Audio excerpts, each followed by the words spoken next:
गंगा नदी भारत की सबसे महत्वपूर्ण नदी है, जिसका उद्गम भागीरथी व अलकनंदा नदी मिलकर करती है।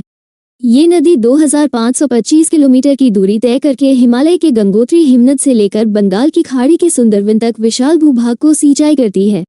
इससे साथ ही इस नदी के ऊपर बहुत सारे पुल, बांध और नदी परियोजनाएं भी बने हैं, जो भारत की बिजली, पानी और कृषि से संबंधित जरूरतों को पूरा करती हैं। गंगा नदी के तट पर विकसित धार्मिक स्थल और तीर्थ भारतीय सामाजिक व्यवस्था के विशेष अंग हैं। इसके ऊपर बहुत सारे शहर बसे हैं और इन शहरों को गंगा नदी से जलापूर्ति भी होती है। इसीलिए इस नदी का महत्व जन जन की भावनात्मक आस्था के अलावा संपदाओं की दृष्टि से भी है। भारतीय पुराण और साहित्य में बार बार आदर के साथ वंदित गंगा नदी के प्रति विदेशी साहित्य में भी प्रशंसा और भावुकतापूर्ण वर्णन किए गए हैं। गंगा नदी में बहुत सारी मछलियां और सर्पों की अनेक प्रजातियां पाई जाती हैं। इसके अलावा मीठे पानी वाले दुर्लभ डॉल्फिन भी यहाँ पाए जाते हैं। इस नदी का जल कृषि, पर्यटन, साहसिक खेलों और उद्योगों के विकास में महत्वपूर्ण योगदान देती है।